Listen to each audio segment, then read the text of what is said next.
Jetalsar railway junction એક એવું station છે રેલવેનું કે ભારતની અંદર લાખો કિલોમીટરની રેલવે લાઇન અને હજારો રેલવે સ્ટેશન છે. એમાંથી 7 થી 8 સ્ટેશન જ એવા છે કે જ્યાંથી 4 લાઇન રેલવેની જુદી જતી, એક સોમનાથ વેરાવળ જાય, એક પોરબંદર જાય, એક રાજકોટ જાય ને એક ભાવનગર જાય. આ સ્ટેશન સર ભગવતસિંહજીએ ચાલુ કરાવેલું અને એના સુવર્ણકાળ દરમિયાન ત્યાં 10 થી 12 હજારની વસ્તી હતી અને 25 જેટલા ડિપાર્ટમેન્ટ રેલવેના કામ કરતા હતા.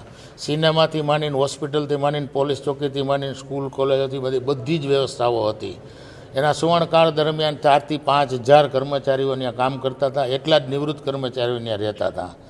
ભાવનગર ડિવિઝન અને અન્ય કોઈ રેલવેના ઉચ્ચ અધિકારીઓ કોઈ કિનાખોરી રાખીને જે કાંઈ એને મુશ્કેલીઓ ઊભી થઈ હોય એના હિસાબે આ સ્ટેશન ઉપર કિનાખોરી રાખીને ધીરે ધીરે અમુક ડિપાર્ટમેન્ટો વેરાવળ, જુનાગઢ, સોમનાથ અને ભાવનગર ડિવિઝન હોવા છતાં રાજકોટમાં મોકલી દીધા છે.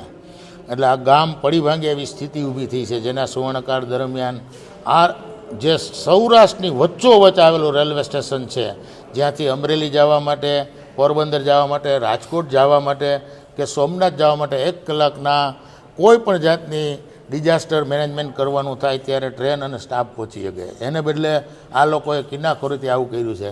જેતલસર જંકશન એકમાત્ર એવું ગામ છે ત્યાં સારે જ્યાં છે અચ્છા હિન્દુસ્તાન, અમારા હિન્દુસ્તાનના લગભગ તમામ સ્ટેટના લોકો અને તમામ જ્ઞાતિના લોકો એકસમથી રહે છે. અને વર્ષોથી આ સુવર્ણ કાળ સમા રેલવે સ્ટેશનને મોડેલ રેલવે સ્ટેશન તરીકે વિકસાવવાનો હતો, એને બદલે કિનાખોરીથી એ સ્ટેશનને ભાંગવાનો પ્રયત્ન કરી રહ્યા છે. જે કર્મચારીઓને રાજકોટને અન્યત્ર ખસેડાયેલા છે એને ઓલામાં જે એલાઉન્સ દેવાનું હોય 10%ને બદલે 20% દે. 2-3 કર્મચારીઓનો બોજ પણ વધશે.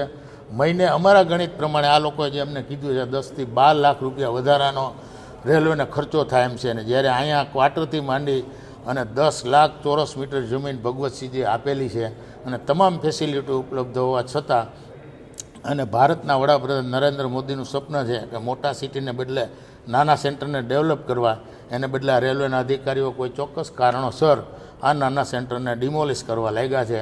જે માટે આ તાલુકાના તમામ ગામના આગેવાનો, સામાજિક રાજકીય આગેવાનો, અમે બધા જ જેતલસર જંકશન બચાવ સમિતિ છે એની સાથે છીએ, એની લાગણીઓની સાથે છીએ. અને આગામી સમયમાં આ બચાવ સમિતિ જે કાર્યક્રમ આપશે એમાં બધા જ અમે એના સાથે દિલથી જોડાઈ અને આ પ્રશ્નોને હલ કરી અને જે ડિપાર્ટમેન્ટો અહીંથી બંધ કર્યા એ પાછા લાવવાના પ્રયત્નો કરશું.